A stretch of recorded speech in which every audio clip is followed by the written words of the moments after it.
Halo, selamat sore kawan Kobam semua.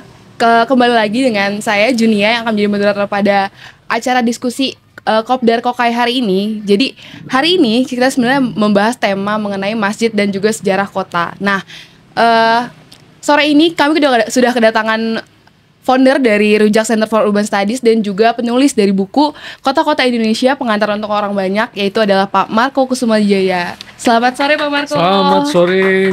Apa kabar? Teman-teman. Kabar baik selalu. Ya, jadi seperti yang sudah kita umumkan ya Pak, bahwa kita hari ini akan membahas tentang masjid dan juga sejarah kota.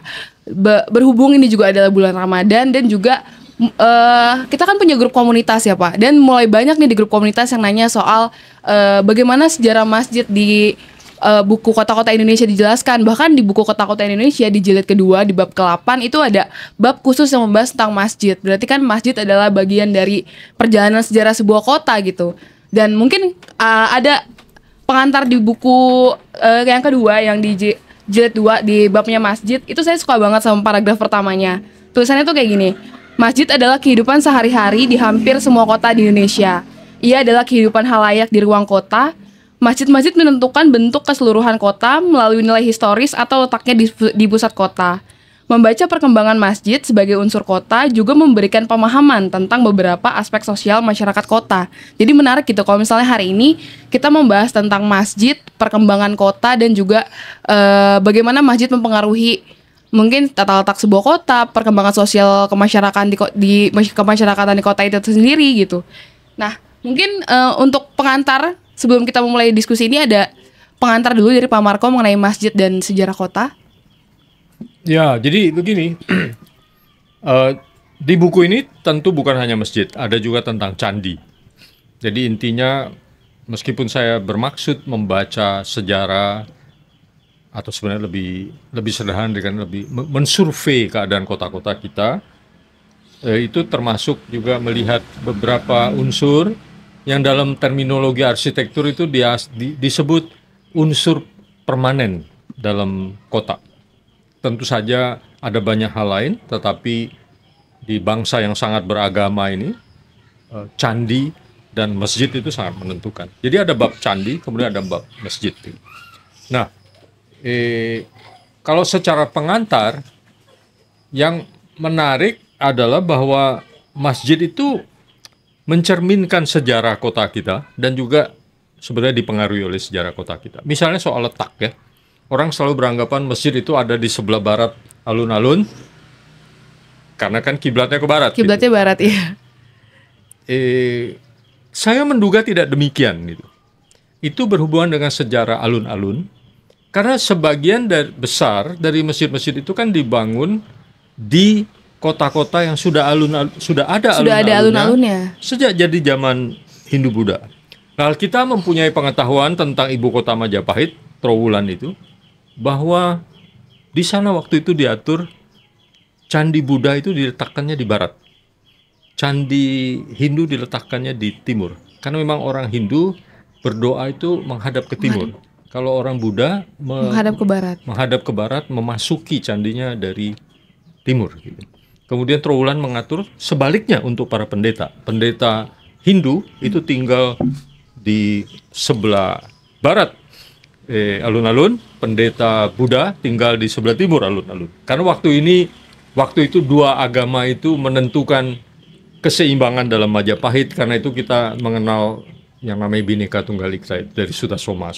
Sebenarnya dia mau menggambarkan perjuangan.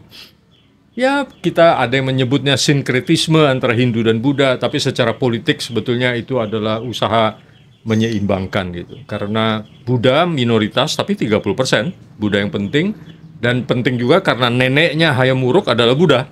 Jadi di belahan barat dari Majapahit itu masih banyak Buddhanya gitu, sampai ke Kediri dan lain-lainnya.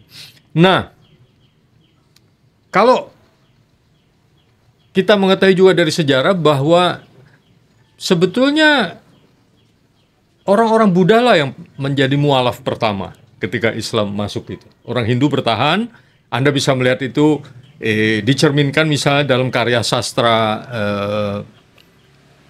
dari Pramudia Anantatur, ya, Arus Balik. Itu kan Tuban dianggap pertahanan terakhir Majapahit masih bertahan dengan kehinduannya, sementara pesisir yang lain udah Muslim. Yang Hindu yang bertahan, yang Buddha, bahkan sebetulnya ada juga penjelasan Mutakhir mengatakan yang menyerang dan menghancurkan Trowulan sebetulnya bukan pasukan Islam, tapi pasukan Buddha yang beraliansi dengan pasukan pesisir dari Demak, tapi sebenarnya yang menyerang mereka duluan. Jadi ketika pasukan Islam datang, itu sebenarnya udah kalah gitu, belahan Hindu dari kerajaan Majapahit. Nah, jadi sangat masuk akal karena itu bahwa masjid terletak di sebelah barat karena didirikan di bekas tempat candi-candi Buddha. Teori ini sebenarnya udah lama diungkapkan pertama kali oleh McLean-Pong. McLean-Pong itu orangnya sangat obsesif mengenai Trowulan, lalu dia arsitek tapi menjadi kepala badan purbakala zaman itu, zaman Belanda itu saya pikir di tahun 20-an, 30-an. Nah, itu contoh ya bagaimana sejarah masjid terkait dengan sejarah kota, dan sebaliknya tentu saja sejarah kota juga ditentukan oleh letak masjid karena memang ada juga kota yang benar-benar Islam yang dibangun dari awal. Yeah. Misalnya Banten itu.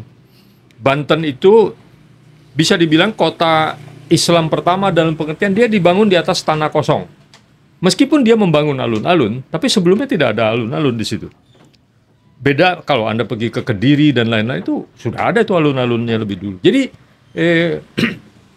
Banten itu mengadopsi alun-alun lalu meletakkan masjid di sebelah baratnya. Ah, itu betul-betul karena kesadaran, bukan karena kebetulan di situ tanahnya orang Buddha yang jadi mualaf gitu. Itu kemudian tentu mempengaruhi perkembangan kota Banten selanjutnya. Hanya saja kemudian tentu perkembangan itu seolah-olah berhenti karena kemudian Belanda memindahkan ibu kota Karisidenan Banten ke Serang. Tetapi itu berarti sebenarnya kembali ke ibu kota Banten zaman Hindu. Karena ibu kota Hindu zaman dulu itu di selatan ya, sedikit di selatannya Serang yang kita kenal sekarang. Tetapi lagi-lagi sejarah itu kalau disambung-sambungin kemana-mana gitu kan ya. Jadi misalnya gejala raja-raja menjadi sultan, memindahkan ibu kotanya ke pesisir seperti di Banten itu, kan bukan hanya di Banten. Banten itu pindah ke pesisir karena perintah Sunan Gunung Jati kepada Hasanuddin yang dia tunjuk sebagai sultan pertama. Jadi dari Banten Girang di selatan pindah ke pesisir. Goa Talo juga memindahkan ibu kotanya dari sedikit lebih ke hilir tapi tidak jauh ke pesisir. Meskipun waktu itu mereka belum Islam. Jadi kota pesisir juga tidak bisa dikatakan khas Islam karena pemindahan ibu kota ke pesisir itu sudah terjadi ketika misalnya salah satunya adalah Makassar, yang lebih tepat sebenarnya adalah aliansi Goa Talo. Itu memindahkan ibu kotanya ke pesisir, bukan ke Makassar, kota Makassar sekarang ya, tapi sekarang sebenarnya letak bentengnya itu, benteng Somba Opu itu sebenarnya terletak di Kabupaten Goa sekarang. Jadi di tepi selatan kota Makassar. Itu kalau mau mulai begitu ilustrasi antara kaitannya itu. Dalam hal lain tentu saja banyak sarjana-sarjana kita yang mengatakan ya bentuk masjid itu juga meneruskan pengetahuan dan teknik yang ada sebelumnya. Baik, udah lengkap banget ya pengantarnya mengenai sebenarnya masjid itu berarti ada dua persepsi ya. Berarti ada yang satu mengatakan bahwa itu ada di sebelah barat dari alun-alun karena memang arah kiblat Muslim itu ke barat. Ada juga yang mengatakan bahwa dari zaman Hindu dan Buddha sebenarnya kita udah punya budaya seperti itu untuk membangun candi-candi di sebelah barat dari alun-alun gitu ya.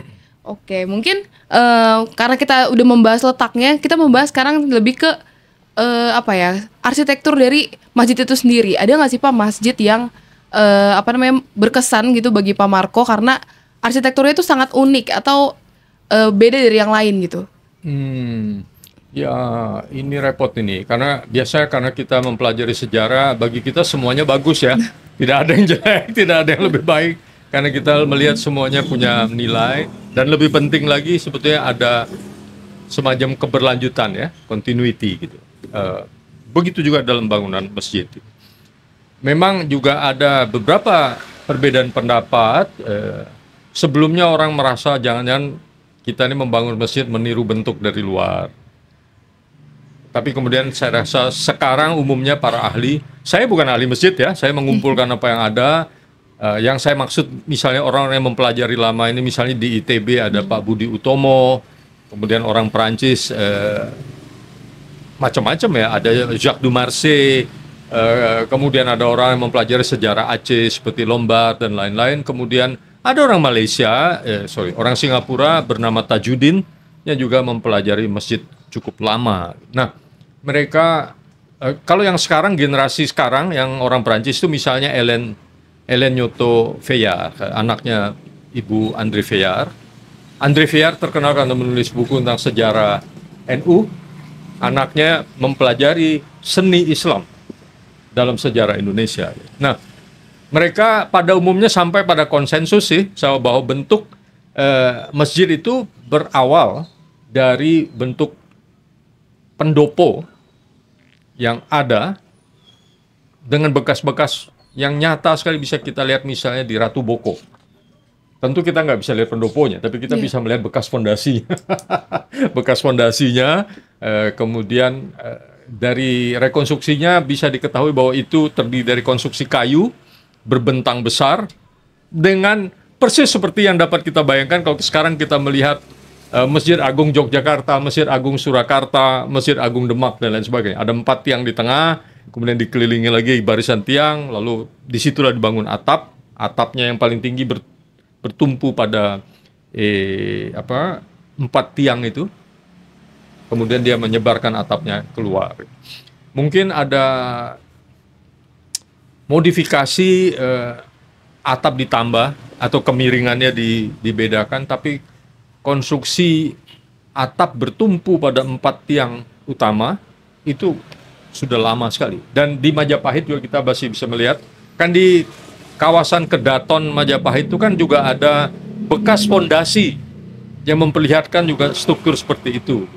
Kemudian yang paling menarik menurut saya, nah ini yang masih digali-gali oleh para arkeolog, itu adalah Masjid Agung Pleret. Masjid Agung Pleret itu lebih baru daripada Masjid Agung Kota Gede ya, karena Kota Gede kan yang menjadi ibu kota Mataram Islam duluan tuh ya. Tetapi Masjid Kota Gedenya kan utuh. Masjid Pleret itu udah nggak ada.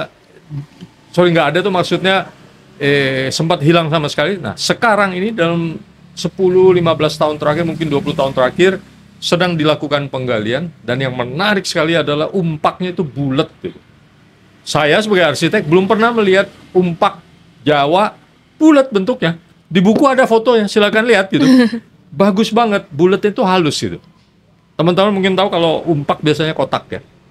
Jadi ini cerita singkatnya mau mengatakan ada kesinambungan, tapi pada tiap-tiap persimpangan jalan itu ada inovasi, ada perubahan di sana sini, dan itu saya pikir memang hukum umumnya sejarah ya gitu ya, selalu ada yang nyambung pada persimpangan tertentu dia berubah gitu. Jadi kalau ditanya masjid mana yang paling keren, menurut saya yang keren adalah perkembangannya itu.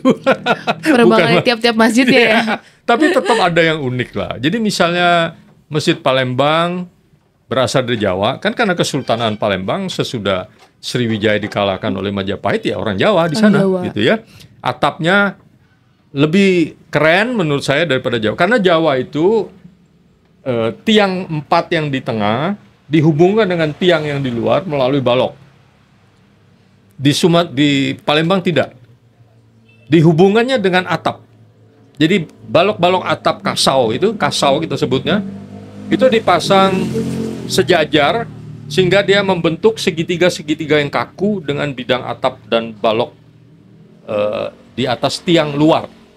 Sehingga di dalamnya itu nggak ribet dengan balok-balok seperti yang kita lihat di Jawa. Gitu.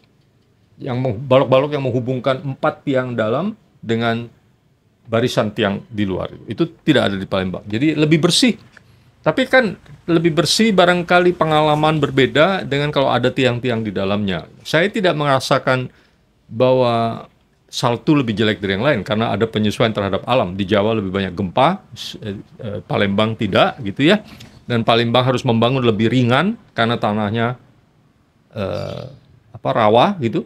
Jadi dia harus lebih ringan, dia mengurangi banyak sekali balok. Secara ruang Anda bisa membayangkan tanpa balok-balok itu, maka kita merasa ruangnya itu lebih ya naik ke atas, itu ngikutin atap kan, tanpa terhalang oleh balok.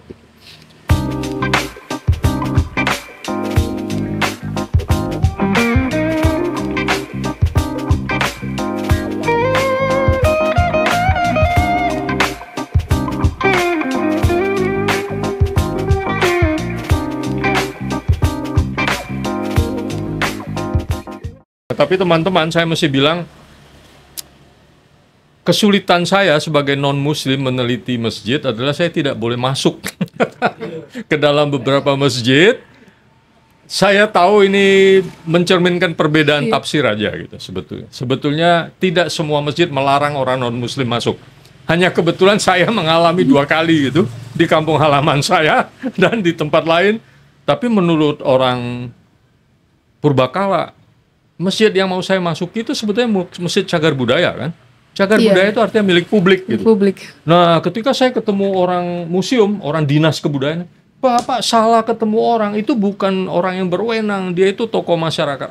Berarti memang ada cermin perbedaan pendapat di kalangan masyarakat. Saya nggak ngotot sih.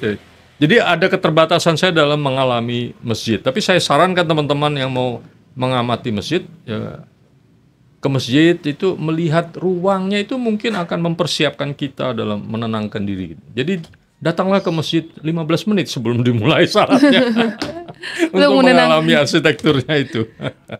Jadi arsitekturnya juga berpengaruh gitu untuk kita menenangkan diri ya. Iya. Nah, mungkin ada lagi yang unik. Menurut saya di buku ini saya berusaha juga mencari yang unik, dan saya berhasil menemukan beberapa yang bukan berhasil. Saya merasa ada yang unik yang saya ingin sampaikan, yang mungkin belum cukup tersampaikan. Misalnya di Palu itu, yang dianggap mungkin masjid pertama di Sulawesi Selatan, karena raja yang pertama masuk Islam adalah Raja Luwu di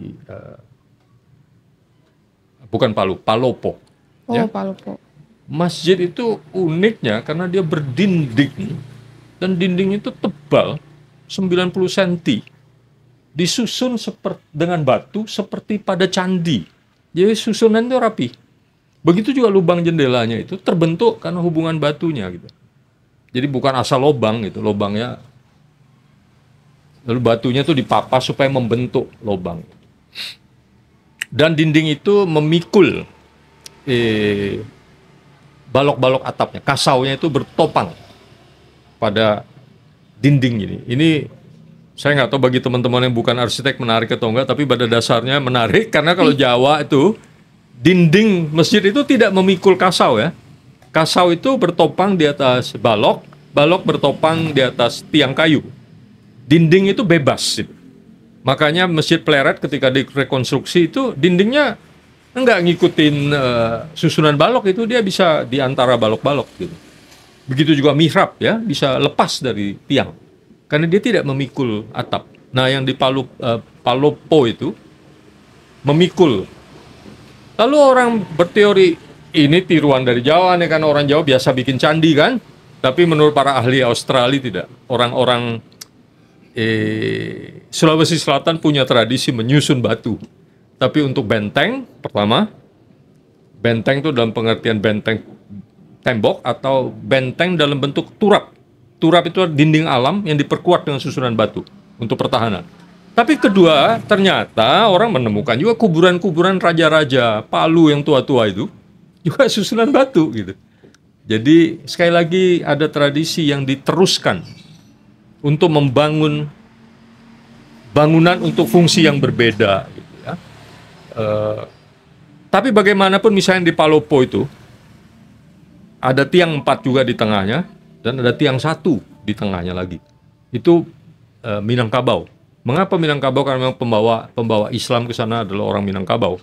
3 nama yang agak sulit diingat tapi bisa dibaca di buku. Jadi campur baur antara teknologi yang diperkenalkan dari luar, dalam hal ini mungkin dari Sumatera, kemudian dari tradisi sendiri. Nah, bagi saya itu menarik karena belum ada yang mengukur itu. Kami berusaha mengukur dari keterangan teks seseorang yang meneliti itu, tapi batu susunan itu belum diukur gitu. Mestinya kan Kalau kita meneliti candi kan setiap batunya diukur gitu kan. Susunannya itu kita belum gitu. Itu menariknya, kalau ditanya menariknya mana, itu menarik gitu. Jadi tiap-tiap masjid punya keunikan. Punya keunikan Iya, masing-masingnya. gitu. Menarik.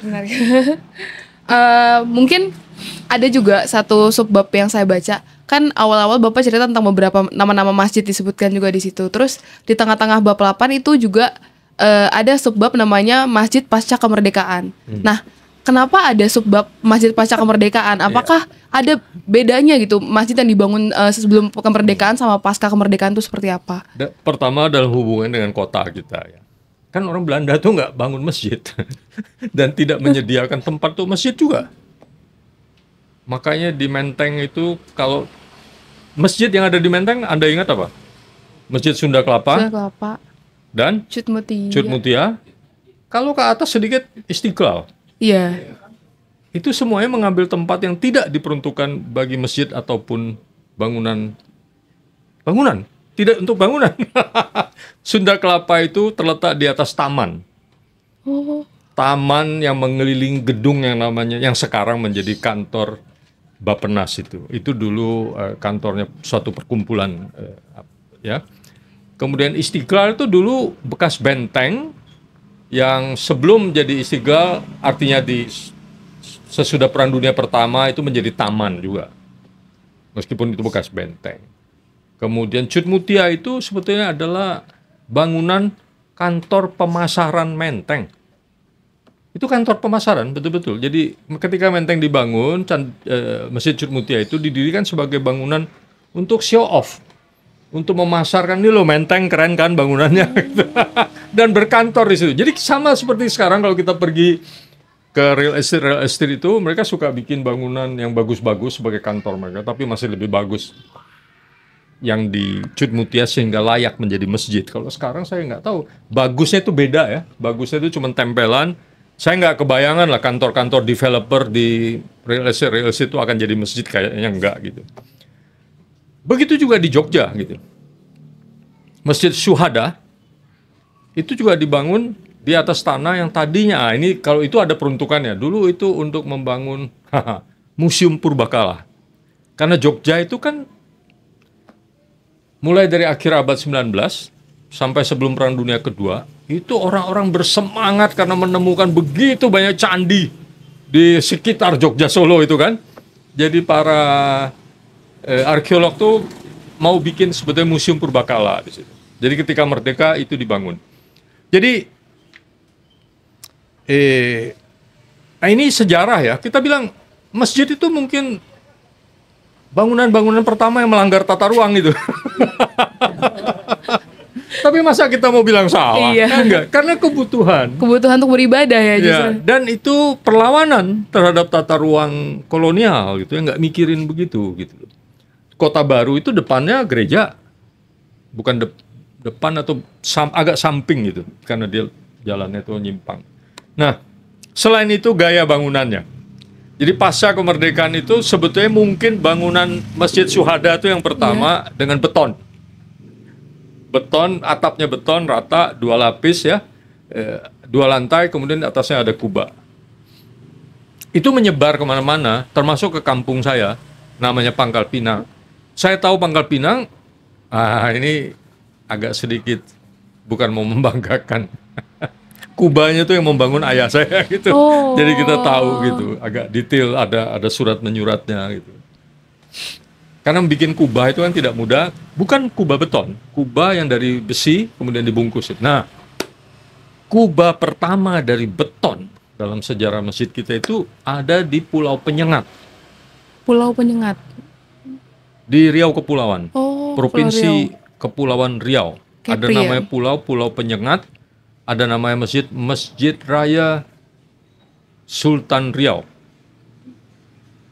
Pulau Penyengat, tahu kan? Pulau Penyengat ini tempatnya Raja Ali Haji yang menyusun tata bahasa Melayu, yang nggak kelar bukunya, tapi juga dia penulis buku Tufat An-Nafits, Mutiara Kebijakan atau apa gitu kan untuk para raja. Jadi itu silsilah dan kebajikan raja-raja dari sisi Bugis di Kepulauan Riau. Itu kubahnya itu betul-betul dari beton yang dicor. Gitu. banyak kubah beton sebetulnya kelihatannya dibungkus seperti isi gel, tapi di dalamnya kalau nggak salah bukan beton itu. Itu dibuat dengan rangka baja atau apa. Termasuk yang di Medan, Sultan Delhi, Masjid Sultan Delhi ya, masjid yang bagus itu. Itu bukan kubah beton. Masjid Penyengat tuh betul-betul beton yang dicor. Jadi kalau diketok-ketok ya itu beton aja, beton yang memang dibentuk kubah. Dan kubahnya gabungan antara kubah Turki, agak runcing gitu. Sebenarnya lebih ke kerucut daripada kubah yang di menara-menara. Tapi yang di atas bangunannya sendiri tetap kubah, tapi kan agak runcing gitu bentuknya. Jadi ya tiap masjid tuh menarik sih, gimana ya. Sumatera, waduh kalau Anda pergi ke Sumatera Barat tuh masjidnya itu begini. Kalau Jawa tuh kan begini, ya. Sumatera tuh begini, apalagi kalau pergi ke Minangkabau itu. Makanya saya sengaja menyertakan foto-foto yang dramatis di buku ini, masjid-masjid Sumatera. Kelihatan banget masjid itu keren kalau dilihat dengan latar belakang alam Minangkabau itu loh. Bentuknya itu begini, men. Apa 60 derajat gitu. Oh, Nah berarti ini, ya. tiap daerah tuh masjidnya justru punya keunikan sendiri gitu, Ya. tergantung budaya dari masyarakatnya juga ya. Itu dia udah nangkep tuh, itu maksudnya yang menariknya itu. Jadi ada interaksi antara budaya setempat dengan Mengekspresikannya dengan masjid-masjid di dengan sana gitu. kebutuhan ruang. Kan kebutuhan dasar ruang masjid itu ada, dia perlu besar. Iya. Ya kan? Kita nggak punya pengalaman bikin ruang besar kecuali rumah gadang. Tapi rumah gadang itu kan tidak besar karena tipis. Dia memanjang besar tapi ruangannya itu tidak besar-besar. Masjid adalah pengalaman bangsa kita membuat ruangan besar gitu. Sebelum kita bikin bandara, sebelum kita bikin yang lain-lain. Oke, kalau tadi ngebahas nyambung tadi sih Pak sebenarnya tentang gimana sebenarnya masyarakat tuh mengekspresikan kegiatan-kegiatan mereka di masjid tuh, ada nggak sih ceritanya di buku ini Pak? Karena Ada, tapi kan masjid itu memang tempat beribadah, tapi kan banyak juga kegiatan-kegiatan lain yang memang dilakukan juga di masjid gitu. Misalnya kayak ada masjid yang dibangun oleh perkumpulan pedagang misalnya, atau ada masjid juga yang dibangun sama perkumpulan nelayan atau apa gitu. ya, jadi pertama hal mengenai Masjid Jawa itu juga menarik karena ada serambi. Serambi itu sebenarnya tidak wajar di tempat lain. Di Sumatera, tentu saja di Palembang sekarang ada serambi gitu ya. Tapi serambi itu kan khas Jawa. Ada bangunan utama dan depannya ada serambi dalam pengertian dari cukup kuno. Jadi misalnya Masjid Cirebon, Masjid Jogja, Masjid Solo itu sudah ada serambi. Meskipun buatnya itu ya agak belakangan dikit tapi masih dalam abad 18 gitu kan. Kemudian diperluas dan sebagainya. Serambi itu menampung kegiatan sosial. Jadi saya rasa menarik bahwa saya tidak tahu seberapa jauh itu khas Jawa. Bahwa banyak kegiatan sosial yang bersifat religius tapi bukan ibadah itu dilakukan di serambi. Misalnya pengajian. Pengajian itu kan bukan ibadah kan. Itu kan orang belajar ngaji. Atau perkawinan. Kalau zaman dulu, saya nggak tahu sekarang orang masih boleh pesta perkawinan nggak di Di masjid. di masjid. Masih ada ya? Masih ada sih. Bukan di dalam masjidnya kan, misalnya di Pondok Indah itu di lantai bawahnya kan. Masjid Pondok Indah lantai bawahnya kan tempat resepsi gitu. Masjid di Kebayoran Baru itu apa namanya? Al-Azhar. Al-Azhar. Ya itu juga bentuknya masjid pasca kemerdekaan tuh. Oh iya. Atapnya datar, 3 lapis, kubah gitu. Itu menyebar itu dari syuhada. Mengapa syuhada namanya? Itu juga menarik. Syuhada itu karena dipersembahkan untuk Jenderal Sudirman.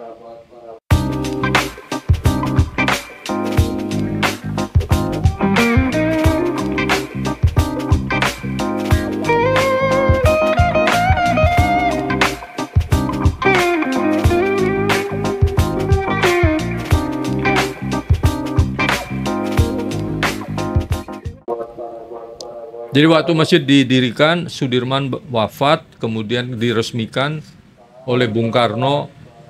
Ada yang menarik dalam gambarannya Pak Abu Bakar. Pak Abu Bakar dikasih nama Abu Bakar Aceh oleh Bung Karno karena dia asal Aceh gitu. Dia itu menjadi juri perencanaan Masjid Istiqlal, kemudian bekerja di Kementerian Agama. Dia menulis buku Sejarah Masjid dan Amal Ibadahnya. Sejarah Masjid dan Amal Ibadah Dalamnya. Judulnya begitu.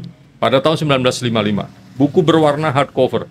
Saya ketemu edisi aslinya. Beli di online dapat loh. 500.000 kurang ajar. Nah, dia mengatakan menariknya, dia menggambarkan waktu Syuhada diresmikan, Bung Karno hadir, tapi Bung Karno beda sekali penampilannya waktu itu. Beliau tidak berpidato berapi-api karena menghormati wafatnya Jenderal Sudirman. Dan kemudian istrinya Pak Sudirman yang menggunting pita, suasananya sangat kusuk. Jadi Bung Karno orang yang sangat tahu diri ternyata. Dia tahu kapan harus pidato berapi-api, kapan tidak. Dan Pak Abu Bakar itu yang melantunkan adzan pertama di Masjid Syuhada. Dia naik ke atap, dia melantunkan. Dan dia menceritakan itu. Tadi pertanyaannya apa sih? Tentang keunikan kan? Iya ya. sih. Nah, Pak Abu Bakar itu juga menarik. Saya kutip banyak sekali tentang buku dia itu karena saya tahu buku itu langka. Jadi saya tampilkan isinya karena dia menguraikan juga tentang kebutuhan kita akan masjid, uang yang dikumpulkan dari masjid dan seterusnya itu yang kita tidak tahu kan pada tahun 50-an itu. Kita berjuang tadi itu. Kita berjuang mengisi kekosongan karena ketidakpedulian kolonial kan. Yang tadi kita bilang masjid adalah pelanggar tata ruang pertama, itu adalah perlawanan terhadap kolonial itu, pasca kolonial. Tapi juga banyak hal lain gitu loh, kegiatan sosialnya dan lain sebagainya. Karena itu saya jadi bisa menghargai juga program 1000 masjid yang dibangun Pak Harto itu. Namanya Masjid Pancasila. Kita kan, saya tahu sebagian orang sinis nih ya, Soeharto mau ngambil hati orang Muslim gitu kan. Tapi mereka benar-benar membangun 999 masjid kemudian berhenti. Dan itu sampai sekarang berguna banget. Karena memang ada kekurangan yang nyata. Sama saja dengan kita kurang dalam hal puskesmas. Kita kurang dalam hal sekolah. Gitu. Masjid itu di mana-mana. Kekurangannya. Dan sekarang banyak sekali masjid Pancasila itu bahkan dikembangkan menjadi masjid agung. Di kabupaten-kabupaten tuh. Yang saya tahu ada ceritanya di sini di Aceh, ada satu jadi masjid masjid raya lah ya, masjid raya artinya dia menjadi masjid pusat dari kabupaten itu yang dulunya nggak punya masjid yang unik. Nah, kembali ke pertanyaan dia, Jakarta itu menariknya nggak ada masjid agung kan dari awalnya benar. Jakarta itu, karena nggak ada kerajaan tuh tahun 19 sudah Fathahillah dihancurkan. Kita juga nggak tahu betul nggak di zaman Fathahillah itu ada masjid gitu. di Sunda Kelapa itu saya nggak tahu. Mungkin ada, tapi intinya semua hancur. Dan sejak itu kan tidak pernah dibangun masjid raya. Masjid raya. Sampai Istiqlal sebetulnya. Jadi komunitas-komunitas tuh mempunyai kebebasan membuat masjid-masjid komunitas. Itu membuat Jakarta jadi unik tuh. Masjid Angke itu dibangun orang Bali. Kita bisa melihat ukiran Bali. Kita bisa melihat pintunya bergaya Belanda. Kita bisa melihat atapnya melengkung seperti atap Cina. Sederhana sih sebabnya gitu. Yaitu masjid untuk orang Bali dibangun oleh kontraktor Cina. Yang taunya pintunya kayak pintu Belanda tuh keren tuh, tangganya juga tuh gitu. Kita ngebayangin kalau Bali kan mestinya pintunya pintu bentar gitu kan, atau Padurekso itu kan enggak gitu. Nah, orang Bali menjadi Muslim itu juga menarik. Karena sebetulnya baik para pendakwa Muslim maupun para pastor Kristen itu sebenarnya udah putus asa dengan orang Bali. Mereka punya anggapan. Ini ceritanya Romo Huyken ini. Orang Bali ini nggak mungkin kita ubah agama. Udahlah mereka Hindu biarin aja. Tapi ternyata mereka memilih Islam di Batavia. Mengapa? Karena mereka ini budak-budak yang dijual oleh rajanya. Orang Raja Bali itu pada suatu zaman kan menjual rakyatnya sebagai budak gitu. Jadi ketika mereka bebas, jadi Belanda, saya lupa tahunnya 18 sekian atau 1790-an, menghapus perbudakan ya. Jadi budak-budak ini bebas, ya nggak maulah dia jadi Hindu lagi ya, kita ikut Islam aja katanya, dia bikin masjid ya, masih ada. Tapi sekarang udah aduh sayang sekali. Kemudian Masjid Langgar Tinggi. Oh di daerah sana juga ya, daerah Kota Tua juga. Di utara itu kalau seperti itu. Bentuknya nggak kotak, memanjang aja, memanjang sepanjang jalan. Dan dia 2 lantai ya, itu Dua kenapa tuh Pak? lantai. Ya, Kenapa Masjid Anggar Tinggi tuh kan kalau lihat masjid di daerah-daerah kota tua tuh rata-rata masjidnya ya seperti masjid pada umumnya gitu. Besar terus kayak ya udah 1 lantai. Terus ruangannya bisa orang ramai-ramai duduk di sana gitu. Sedangkan kalau Anggar Tinggi kan lebih minimalis, lebih kecil gitu. Terus dia Ya. juga 2 lantai. Ya. Itu kenapa gitu bedanya? saya rasa karena ketersediaan tanah, jadi jalan depannya pasti sudah ada. Belakangnya itu sungai. Iya, di pinggir Jadi sungai kan jalannya, dia. lahannya memang memanjang. Tapi saya rasa itu juga sikap yang sangat kota ya. Orang kota itu menghargai tanah gitu. Jadi jangan nggak merasa perlu tanah besar-besar gitu, tapi ya membangun 2 lantai aja gitu. Dan itu saya duga kemungkinan orang-orang Arab atau orang-orang Gujarat kan, yang tradisi hidup berkota itu jauh lebih panjang dari kita. Gitu. Kita ini sampai sekarang nih termasuk generasi kita nih masih sulit terima hidup di lantai atas itu. Tapi orang Timur Tengah, orang India tidak. Dari waktu mereka datang ke sini itu udah biasa sekali itu. Dan karena pedagang, maka lantai bawahnya itu digunakan juga untuk menginap para pedagang. Kemudian tentu sekarang tidak. Sekarang mungkin dipakai oleh pengurus masjid, ada koperasi atau apa gitu, ada toko parfum juga sekarang gitu. Oh iya, di Lembang. Nah, tetapi tekniknya ada yang disebut oleh Jacques Dumarsais itu teknik Cirebon. Teknik Cirebon itu sebetulnya kemungkinan itu penemuan orang Cina Jawa dalam kerjasama, yaitu kasau yang gantung gitu. Jadi jadi kalau ada tembok di sini, ada kasau begini, ditambahin kasau, diperpanjang kasau, tapi dijepit. Jadi seolah-olah kasau itu menggantung. Makanya disebutnya kasau terbang. Seolah-olah terbang. Jadi dia memperlebar tritis, dan karena dia lebih ngangkat, jadi air itu kayak dibuang lebih jauh keluar.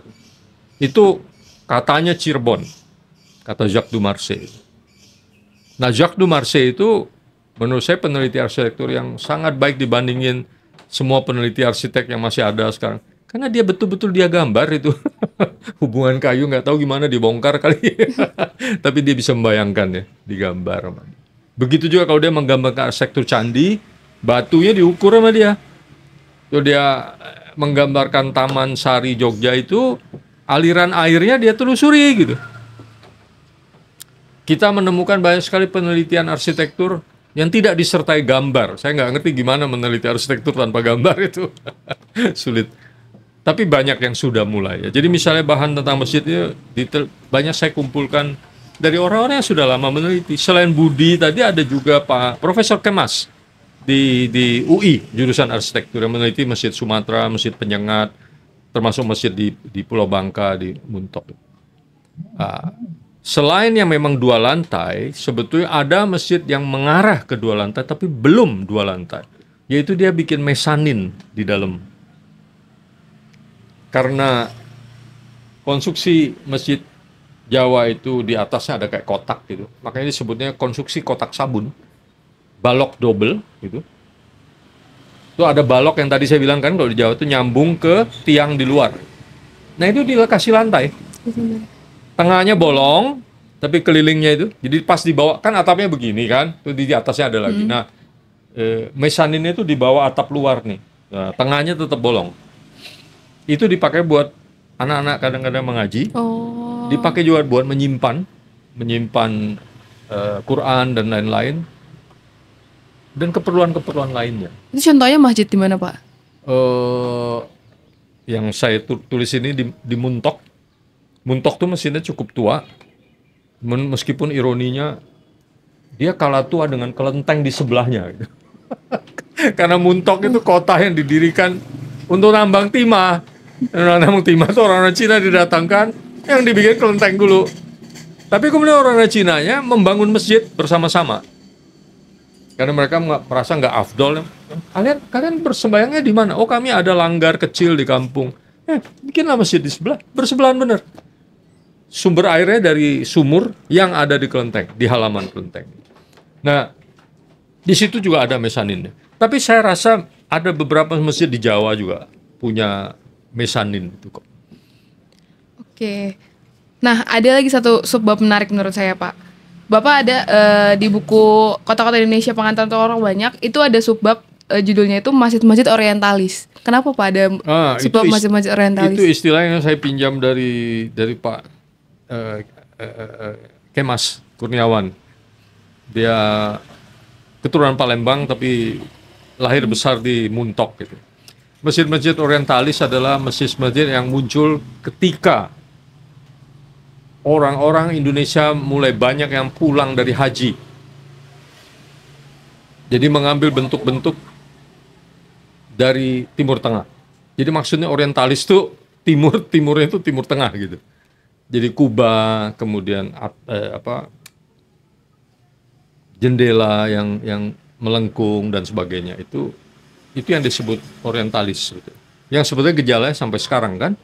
Sekarang kita malah merasa Kuba menjadi lebih wajar daripada atap tajuk gitu.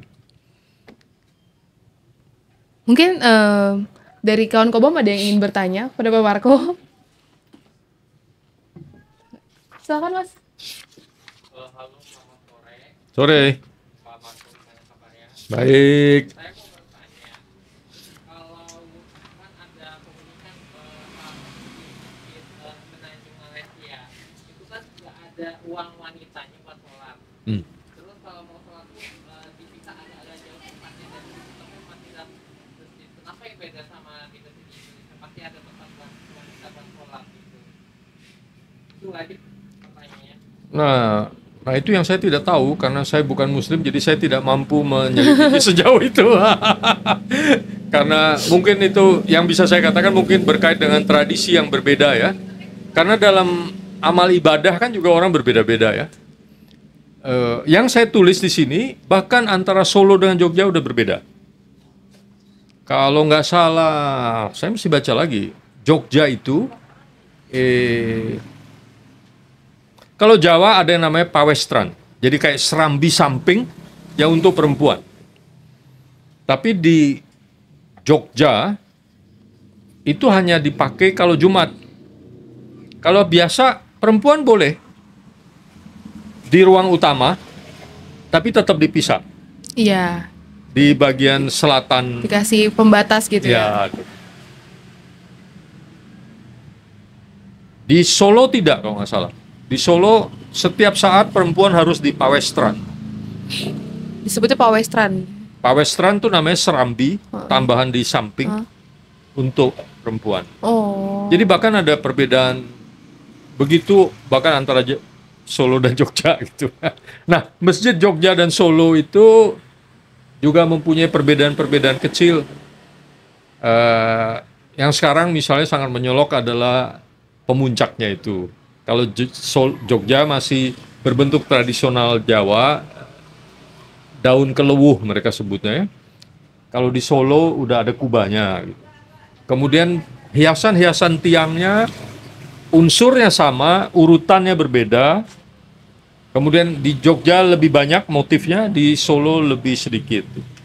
Di Solo jendelanya pakai kaca berwarna, di Jogja pakai jeruji kayu, beda-beda.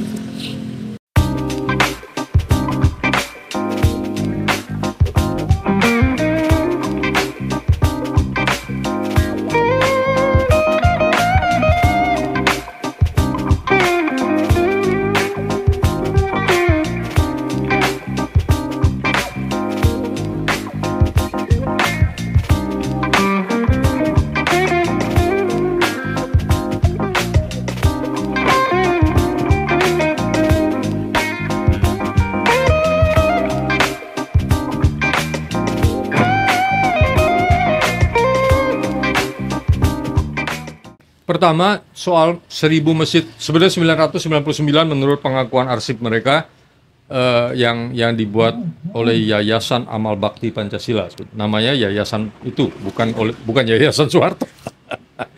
Dan ketika Pak Harto sudah lengser, itu kan masih dipimpin oleh Pak Ginanjar dan teman-temannya. Itu tentu saya tidak merata di seluruh Indonesia. Tentu saja pengertian merata itu apa kan? Jumlah penduduk, provinsi yang membutuhkan dan sebagainya. Anda bisa melihat data itu. Saya lampirkan datanya per provinsi Ada berapa di provinsi apa tuh ada datanya.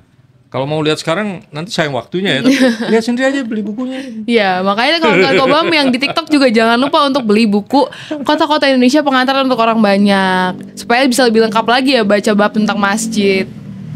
Ya, jadi mungkin saya cuma bisa nunjukin datanya itu berupa tabel yang menurut saya memang harus serius dipelajari. Karena ketika kita menggunakan kata merata atau tidak itu kan udah menyangkut penilaian ya. Saya lebih baik menunjukkan bahwa ada datanya, bisa lihat nggak ini ya? Jadi di provinsi sekian banyak gitu. Apakah itu merata atau tidak? Ya harus dibandingkan lagi dengan jumlah penduduk, dengan kebutuhan dan seterusnya gitu. Kemudian soal bentuk yang aneh, masjid kontroversi, misalnya ada yang bentuk kubahnya segitiga atau gimana gitu. saya kira kalau dari sejarah kita cuma bisa mengatakan standar tentang masjid itu sederhana kan? Bahkan sebetulnya bangunan masjid itu juga tidak harus kiblat. Yang harus menghadap kiblat tuh orang yang sembayang. Bukan masjidnya gitu. Karena itu Masjid Jogja itu kan kiblatnya salah dulu. Dikoreksi oleh Kiai Haji Ahmad Dahlan. Untung sultannya mau dengar. Mengapa? Nah itu yang namanya penyesuaian terhadap kota. Jadi masjid dibangun belakangan sesudah poros dari keraton ke Gunung Merapi itu ditegakkan dulu. Kemudian alun-alun dibuat. Jadi masjidnya, tanahnya masjid itu ya tegak lurus alun-alun. Kemudian masjidnya ya tegak lurus pagernya gitu. Jadi kiblatnya salah. Karena poros gunung lautnya itu kan tidak 90 derajat terhadap poros ke Mekah. Dikoreksi oleh Kiai Haji Ahmad Dahlan, pendiri Muhammadiyah. Kemudian yang diperbaiki kan bukan bangunannya nggak diubah gitu, mihrabnya aja diubah sek gitu, puter dikit gitu. Itu juga sebabnya teori bahwa masjid selalu di barat alun-alun tidak benar. Ada masjid di selatan alun-alun. Kalau nggak salah di Jepara atau Juwana. Nah ini, kalau Anda sudah menulis 1717 halaman, Anda lupa detail-detail. Jadi tolong baca aja. Ini sekalian buat promosi, baca aja. Tapi ada masjid di Jawa itu, masjidnya letaknya di selatan alun-alun. Masuknya, karena dia diletak selatan alun, masuknya dari jalan di sebelah timurnya. Jadi masjidnya tetap ke barat ngadepnya arahnya, tapi dia letaknya di selatan alun-alun. Yang saya ingat juga masjid Sultan di Bima itu juga letaknya di selatan alun-alun. Mengapa? Karena dekat dengan rumah raja. Kan raja itu ada di timur, masjid itu di selatan. Jadi kalau raja mau ke masjid dia nggak usah muterin alun-alun dong, dia lihat belakang gitu. Salah satu, tentu saja lalu mihrab yang hadap ke kiblat itu benar gitu. Mengapa juga tidak di barat? Karena barat itu laut, teluk ya, teluk Bima itu.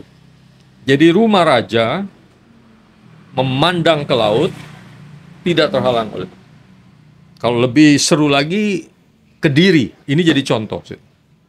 Kediri ini ada satu kalimat di dalam bukunya Raffles, The History of Java, yang agak misterius. Karena dia bilang begini, saya tidak menemukan di tempat lain penghancuran peninggalan-peninggalan Hindu-Buddha yang lebih besar-besaran daripada di Kediri. Jadi pada zaman Raffles itu, 1808 ya, pada 1811, 15 itu, penghancuran peninggalan-peninggalan Buddha Hindu banyak sekali di Kediri. Ada makam Hindu yang kemudian juga menjadi makam Islam sekarang. Nah, masjid di Kediri itu di barat, alun-alun, tapi sebetulnya tidak persis di baratnya. Jadi kalau alun-alunnya begini, dia letaknya di pojok, bukan di tengah-tengah begini, letaknya di sini. Hanya sekarang karena ada perluasan, maka membesar, hampir mengambil seluruh sisi barat dari alun-alun, tapi enggak juga, masih ada sisa dikit. Jadi apa? Sekolah. Sekolah apa saya lupa. Sekolah negeri kok. Masjid itu di pojok ini dan agak miring karena ngiblat kan. Jadi sebenarnya dia masuknya dari pojok alun-alun. Ini juga untuk saya pakai terus terang untuk mengatakan pendapat bahwa alun-alun kita itu juga bukan utara selatan yang penting. Alun-alun kita itu gunung. Kalau ada laut, gunung laut. Kediri itu gunungnya di barat. Makanya pendopo bupati itu menghadap ke barat gitu. Nah, antara alun-alun dengan gunung, cek sendiri nama gunungnya ya, gunung di sebelah barat Kediri itu ada sungai. Jadi saya menduga ketika masjid didirikan, dia tidak mau menantang sumbu ini. Dia menarik diri. Kemungkinan dulu candi Budanya juga begitu, tidak persis di sumbunya itu. Nah, coba Anda bayangkan, Kediri itu salah satu kota, bukan salah satu dari 2 kota paling penting di masa Majapahit kan? Trowulan ibu kota, Kediri itu adalah bisa dibilang ibu kota keluarga belahan Buddha dari keluarga kerajaan Majapahit itu. Ya kan? Jadi ketika Islam menguasai itu, saya pikir Islam juga harus hati-hati gitu. Tidak mau menantang tradisi yang sudah ada secara frontal. Menurut saya ini malah bijak.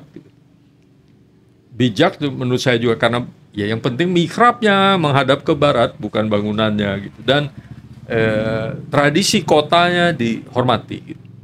Saya ingat ada masjid yang sangat terkenal di Roma, Masjid Agung di Roma, Italia. Yang mendesain itu arsitek yang sangat terkenal Portugisi. Ketika dia menjelaskan masjid itu, tentu saya masjid itu memenuhi syarat lah. Indah banget itu. Dengan lengkungan, jadi tiang itu kayak lengkungan-lengkungan yang bersatu gitu, membentuk. Ya seperti yang kita, imaji kita tentang masjid-masjid dari zaman dulu gitu ya. Tapi dia bilang, masjid ini pasti menghadap kiblat gitu. Bagaimanapun terletak di kota Roma. Karena itu ada hal-hal yang saya sesuaikan dengan tradisi yang ada di kota Roma. Dia bahkan tidak mengatakan tradisi Italia, dia mengatakan tradisi Roma. Jadi kota itu wujud konkret dari tradisi kolektif gitu loh. Kalau kita ngomong tradisi itu kan jadi abstrak gitu. Tapi begitu dia diwujudkan di kota itu menjadi nyata. Misalnya apa? Ya ada lapangan dong. Ada lapangan di depan bangunan keagamaan. Jangan lupa ya, gereja juga ada lapangan depannya gitu kan.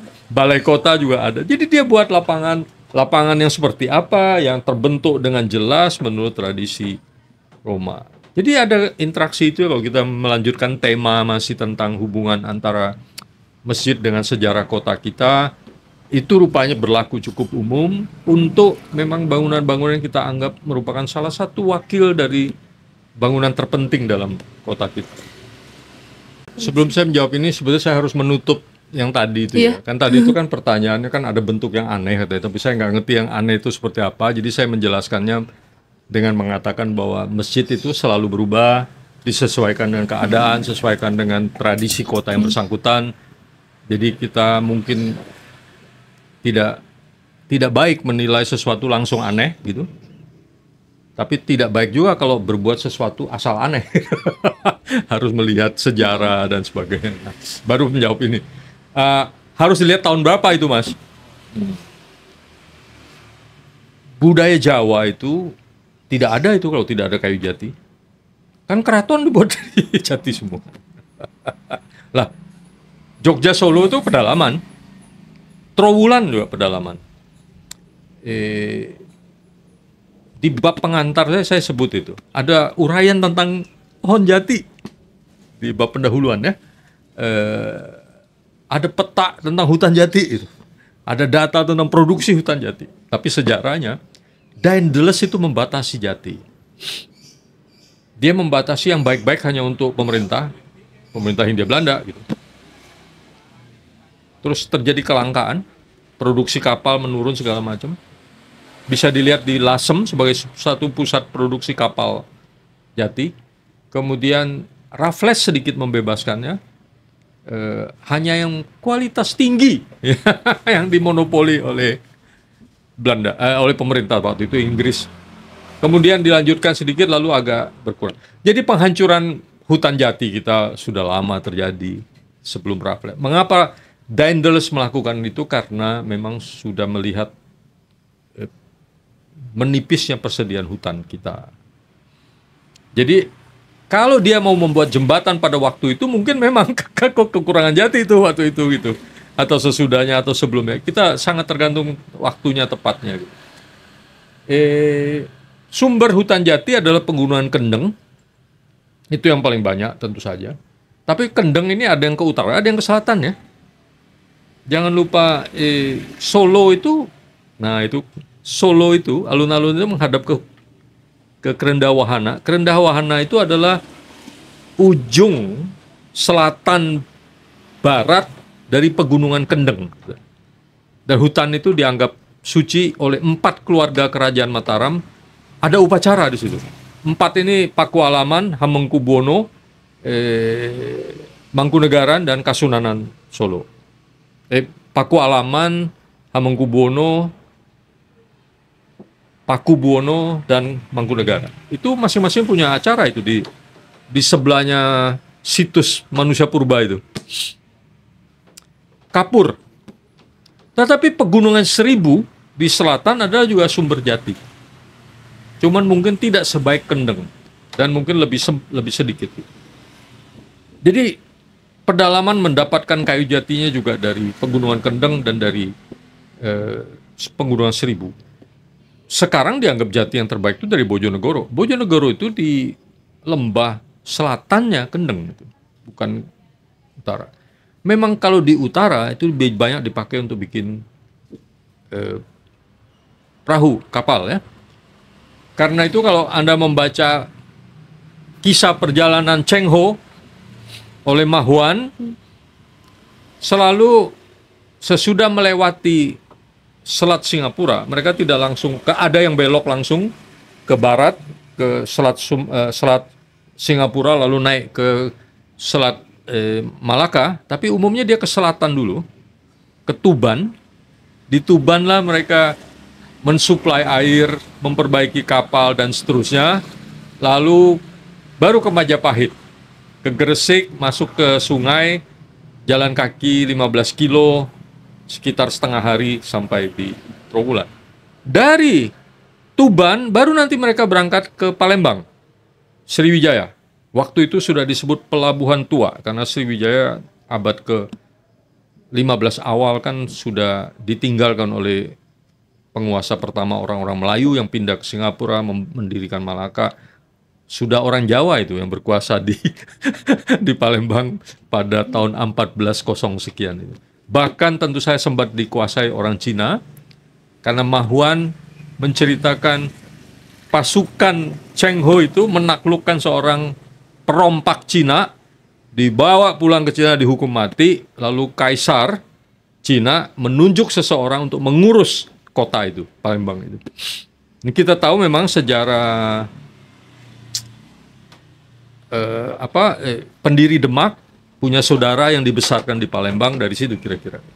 Nah, jadi jati itu banyak sekali tergantung zamannya sih, kapan gitu ya. Baik, mungkin pertanyaan tadi sekaligus menutup sesi diskusi Kopdar Kokai kita hari ini. Mungkin ada terakhir penutup dari Pak Marco dari diskusi mengenai masjid dan juga sejarah kota. Oh ya, pertama saya mau mengatakan bagaimanapun kajian ini tidak lengkap ya, gitu. Memang bukan tujuannya, tapi saya berusaha menunjukkan ada kesinambungan, kemudian ada hal-hal yang belum selesai untuk dikaji gitu. Dan saya berharap orang terus mengkajinya. Kemudian saya sebenarnya harus berterima kasih kepada orang-orang yang sudah lama meneliti dan saya berharap mereka meneruskan. Tadi saya sebut ada Pak Budi Utomo di ITB, ada Profesor Kemal Mas Kurniawan di UI, ada Profesor Zainuddin di National University of Singapore, kemudian ada Ellen Nyotovea, sekarang mungkin di Prancis, yang meneliti seni masjid, seni Islam, tapi tentu masjid menjadi salah satunya gitu. Kemudian ada orang-orang arkeolog sebelumnya. Saya mengutip mereka, saya mengumpulkan mereka, karena itu mohon izin dan terima kasih, tapi maksudnya adalah lebih menunjukkan hubungan antara masjid dengan kota dan kesinambungannya itu loh, yang mungkin mereka tidak sempat mengumpulkannya. Jadi satu sama lain banyak hal harus disambungkan gitu. Itu belum selesai. Terima kasih atas perhatiannya gitu. Memang kewajiban pendengar adalah memperhatikan. Terima kasih. Mungkin berarti kalau kita berbicara mengenai masjid adalah masjid itu nggak terpisah gitu dari perjalanan sejarah sebuah kota gitu. Ya. Dan ketika kita membicarakan mengenai sejarah kota, jangan lupa juga kita harus baca buku Kota-Kota Indonesia Pengantar untuk Orang Banyak. Ini iklan supaya lebih jelas lagi ya Pak, membahas tentang sejarah kota itu sendiri ya. Selain membahas masjid juga banyak hal yang dibahas di buku ini gitu. Mungkin Bapak mau promosi bukunya juga sekalian. Ya. Jadi kalau mau dibilang sebetulnya pertama tentang masjid ini sendiri, sebetulnya yang saya ceritakan tadi mungkin cuma 10% ya, karena ada apa namanya ini? Ada 50 halaman teks dengan huruf sekecil mungkin poin 9. Tapi selain itu ada 34 halaman gambar. Dan gambar ini menurut saya banyak aslinya gitu. Banyak, bukan asli, maksudnya banyak yang belum ditampilkan di buku-buku yang saya ketahui sebelum ini. Ada gambar-gambar yang kita gambar sendiri untuk menjelaskan gitu. Tapi ya tadi ada bab tentang candi, dan menarik melihat bagaimana konstruksi candi mempengaruhi konstruksi masjid gitu. Bagaimana candi mempengaruhi tata kota kita. Kemudian ada 17 bab lain ya tentang. Judulnya ada 13 judul menggunakan nama kota. Tapi sebetulnya yang diceritakan bukan hanya cerita tentang kota yang bersangkutan, tetapi isu perkotaan yang terwakili oleh kota tersebut, tapi mungkin saya terdapat di kota lain. Kemudian ada 2 bab yang menggunakan judul nama orang, yaitu Muhammad Susilo. Muhammad Susilo itu yang merancang kota Kebayoran Baru, tapi jasa dia sebenarnya jauh lebih besar daripada itu. Muhammad Susilo itu menariknya adalah kakek dari musisi Adi MS. Dan Pak Susilo ini juga suatu contoh kalau oleh Sony Karsono disebut kelas menengah pribumi yang mulai muncul di akhir abad 19. Itu menarik karena asal-usulnya menggambarkan bagaimana kelas menengah pribumi muncul pada waktu itu. Kemudian nama lain adalah Thomas Karsten. Thomas Karsten biasanya dikenal sebagai katakanlah pendiri perencanaan kota di Indonesia. Dia mati di penjara Jepang tahun 1942. Istrinya orang Jawa, kemudian anak-anaknya masih hidup, cucu masih hidup. Orang yang pertama kali membuat undang-undang perkotaan di Indonesia. Jadi ya begitulah. Kemudian menurut saya yang selalu ingin saya pesankan agar membaca ini adalah karena ada banyak teks-teks asli yang saya terjemahkan gitu. Jadi misalnya ada teks asli tulisan ketik 11 halaman dari Muhammad Susilo menguraikan tentang Kebayoran Baru, menjawab kritik dari Profesor Van Romon, profesor pertama arsitektur di ITB. Dalam bahasa Belanda saya terjemahkan karena menurut saya selama ini buku-buku cuma bilang dia pernah menulis, tapi saya ingin orang membaca teks aslinya karena ditulis dengan baik dan uraiannya sangat substantif gitu. Juga banyak sekali teks-teks asli yang saya terjemahkan, misalnya teksnya Muhammad Husni Tamrin. Ketika dia menyampaikan saran kepada pemerintah Belanda, kalau mau memperbaiki kampung ya harus partisipatif. Caranya gimana? Bikin dewan kampung. Anda bayangin nggak pada zaman Belanda mengusulkan pembentukan dewan kampung? Di zaman Orde Baru aja kalau Anda usul begitu Anda udah ditangkap tuh. Dan itu contoh ya, tapi saya terjemahkan lengkap karena orang-orang ini menulis dengan sangat baik dan sangat substantif. Gagasan-gagasan yang menurut saya sangat memberi pencerahan pada keadaan kita sekarang. Wah kalau saya terusin nggak tahu. Baca aja deh 1.700 halaman tuh. Betul. Dan juga ada acara ya Sekolah Urbanis 2024 Kota-Kota Indonesia. Jadi nanti tanggal 20 sampai 21 April ada acara namanya Sekolah Urbanis 2024 di Jogja ya untuk tanggal 20 dan 21. Temanya tentang transformasi pusat dan ruang kota. Mungkin untuk lebih lengkapnya bisa dilihat di Instagramnya Rujak dan juga di Instagramnya Komunitas Bambu nanti gitu. Nah mungkin itu sekaligus menutup diskusi kita hari ini. Terima kasih kepada kawan Kobam yang sudah hadir mungkin di live dan juga hadir secara langsung di Komunitas Bambu. Harapannya ke depannya mungkin acara seperti ini akan lebih sering dilakukan ya Pak. Diskusi-diskusi kayak gini membahas tentang bab-bab di buku ini yang menarik, terus juga membahas hal-hal menarik mengenai kota selanjutnya gitu. Mungkin itu terakhir dari saya. Terima kasih. Selamat sore Pak Marco. Selamat sore semuanya. Terima kasih. Terima kasih semuanya.